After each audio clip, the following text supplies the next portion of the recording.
सावराद में पिछले 13 दिन से आनंदपाल अपने अंतिम संस्कार को इंतजार करते थे। सभी सामाजिक संगठनों से आज के 5-6 दिन पहले जब उसके परिजनों ने मांग की कि साहब हमें इस बात पे शंका है, इस तरह की हमारी 5-6 अलग अलग मांगे हैं।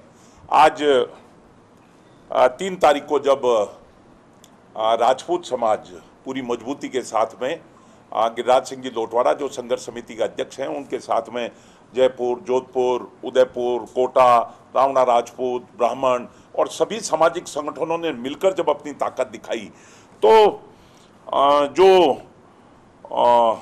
बातचीत में, वार्ता में परिजनों के और प्रशासन के बीच में जो वार्ता का अभाव था वो बर्फ पिघला और डीप फ्रिज भेजा गया।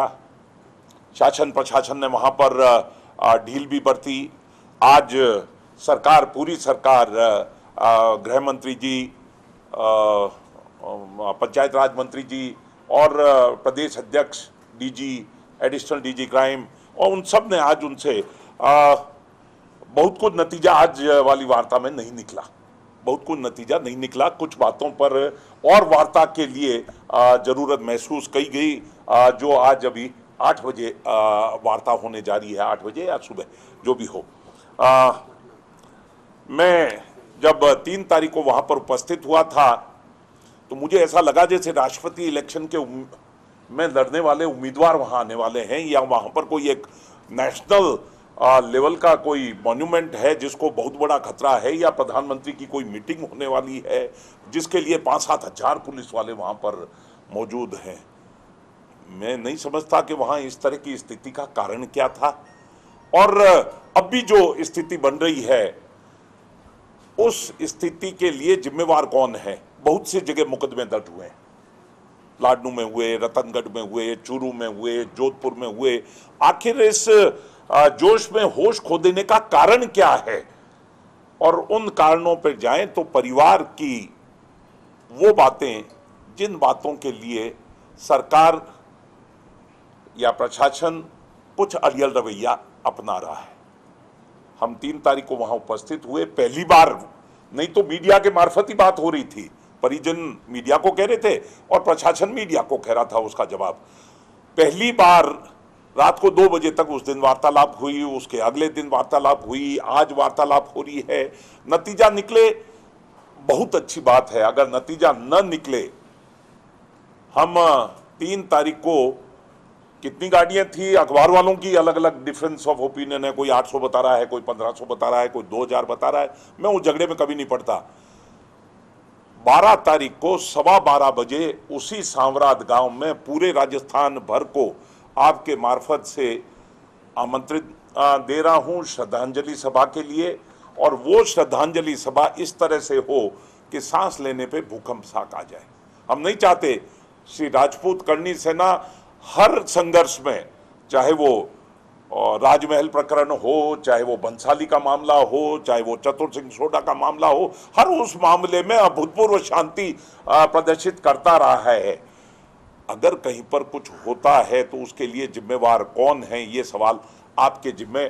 मैं 12 तारीख को 12:15 बजे पूरे राजस्थान भर के जो भी चिंतातुर लोग हैं, सभी सामाजिक संगठन, में राजपूत की बात नहीं कर रहा हूं, अभी सब सामाजिक संगठनों से अपील कर रहा हूं, अपनी उपस्थिति बड़ी से बड़ी वहां पर दर्ज कराएं ताकि ये इस तरह से होने वाले हादसे और इन हादसों के बाद, आज के 11 साल पहले मैं ले जाना चाहता हूं, मुझ पर आरोप लगा था डीडवाना में। मैं कल अंतिम संस्कार के लिए अगर चिंतातुर हूं तो ये चिंता राजस्थान में बहुत लोगों के पास में है और इसलिए मैं चाहूंगा कि सभी लोग और विशेष तौर पर आप सब लोग जो यहाँ पर, क्योंकि सोशल मीडिया पर भी इस तरह की इतनी सारी अफवाहें हैं। परसों के दिन एक फोन रिकॉर्डिंग का मामला देखा, समाज बंट गया, बिखर गया। कहां बिखर गया, किधर बिखर गया और कहां भाग गया, मुझे इसकी जानकारी कम है। पर जो षड्यंत्र बिखेरने का हो रहा है उसमें मीडिया कहीं पर पार्टी न बन जाए, तो 12 तारीख को किस तरीके की वहाँ रहेगी?